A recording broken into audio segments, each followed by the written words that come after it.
দেশের একঝাঁক জনপ্রিয় তারকাদের অংশগ্রহণে জাঁকজমকপূর্ণ আয়োজনে হয়ে গেল বিশ্ব টয়লেট দিবস উপলক্ষে হাইজেনিক টয়লেট ক্লিনিক ব্র্যান্ড টাইলক্সের টাইলক্স হাইজেনিক আবাস ক্যাম্পেইনের শুভ উদ্বোধন।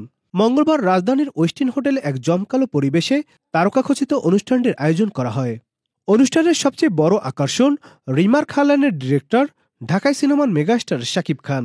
তিনি বলেন, রিমার্ক আইল্যান্ড সবসময় দেশের সমস্ত কিছুতেই কিন্তু আপনারা দেখবেন যে বিভিন্ন রকম মহৎ উদ্যোগ নিয়ে থাকেন। সেটা দেশের বন্যা, সেটা দেশের যে কোনো ক্রাইসিস, যে কোনো একটা ভালো ভালো উদ্যোগ কিন্তু সবসময় আমরা নিয়েই থাকি। আজকে অসহায় মানুষদের বা সুবিধা বঞ্চিত মানুষদের বিভিন্ন সময় পাশে থাকার উদ্যোগ সবসময় রিমার্ক আইল্যান্ড সেটা করে যাচ্ছে। আপনারা সবাই আমাদের সাথে আছেন, এভাবেই ভালোবাসা, আপনাদের ভালোবাসার মধ্যেই আমাদের রাখবেন, রিমার্ক আইল্যান্ডকে পাশে রাখবেন। আমরা সবাই একসাথে মিলে একটা সুস্থ, সুন্দর, একটা পরিষ্কার পরিচ্ছন্ন বাংলাদেশ গড়ে তুলব ইনশাআল্লাহ।